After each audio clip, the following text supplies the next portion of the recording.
đồn chiang ai em càng hung tông tiêu hi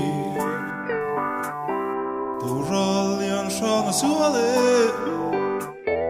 nghe thốc tu tê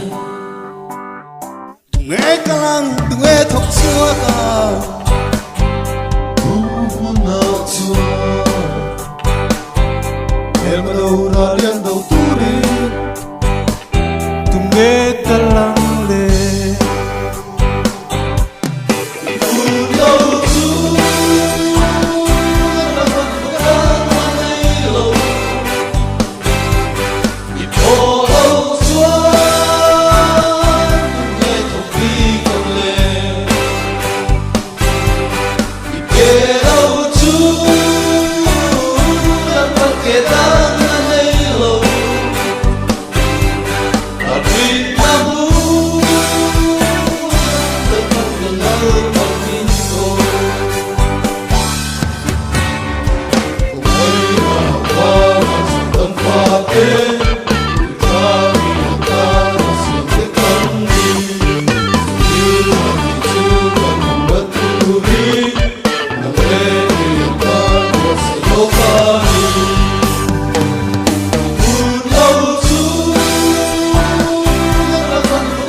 khăn te xuôi á local hun suan eng tin nghe ti a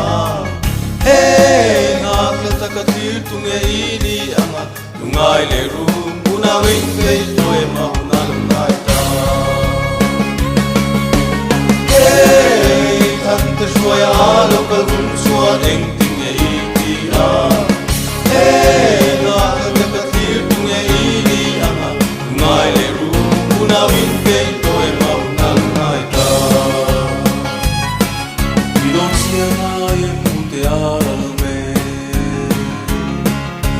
Palega hun su alo thinga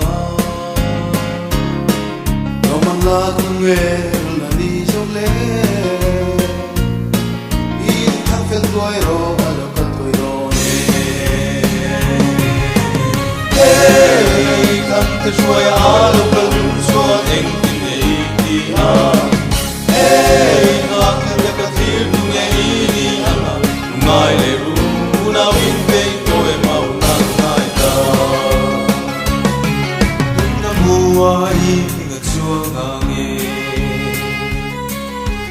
lung lo mga nahunde na kong si mga di na kong sao le Untralim mahian laliswar panro Ekan Dan kesuaya alo kalhun suan eng tim eiti a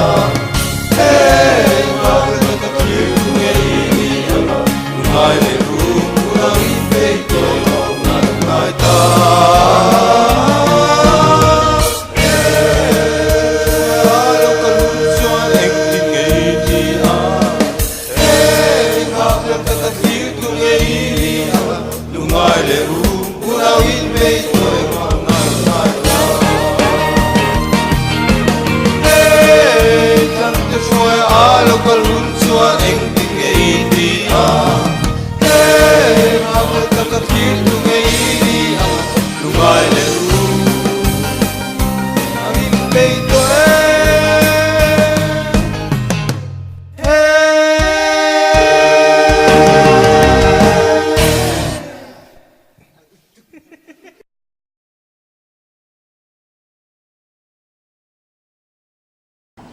Lem He music video hian Rabun Venture Branch KTP mipa omhote committee mipa omhote mi som le paru in kan boy pui in kain nam noi ania tin he music video kan bua sai na tan hian he soma mi recording studio hi kan bel chota anin hal takin milo mantira engma sum le pai po be seilovin rong bol na ngain milo boy pui chota tin kan cameraman te hi pu valte a pu larin moya le changwalal ma soma kolni te ania tin camera te po hi kan veng chunga min phalte pu valte le kan tual upa roba ta te ta kan dil chota nin phal takin mian mantira an chunga po kan lom lea tin ni remoy han tumna tan te po hian mi malta te po kan manga a live ati te po kan nia live lo te pon ti kan nia heng man ruwa kan man sak zong song te chunga hian lom thu pathian hingin kan sui tak meu mewani 1 2 3 he video bo sai tu hian kain bo cha na sakhop me a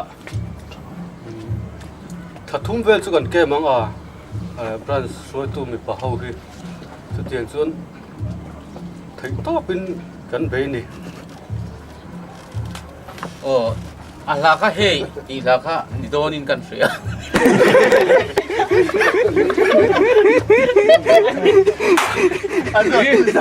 real khoi la ka lo kai to ka do do che dio khai thì khăn thì ra thì tông mấy chứ cái đấy music video te kan lo thir te bok tho ka tunge kalang tia guitarin zu travel an nu khan ben bartam an nur sung ning kan ria chimia chuan kha ni thil zu travel na khan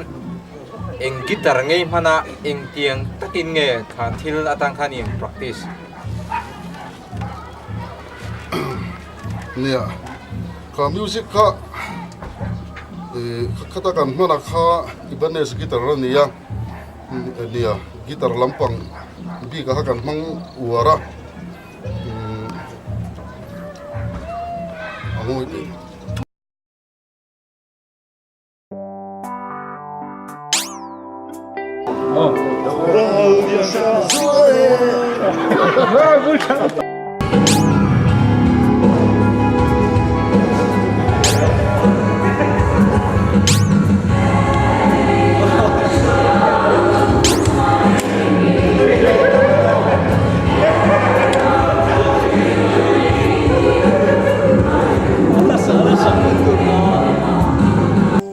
ôi mỗi nước tụi em đi lạc rồi em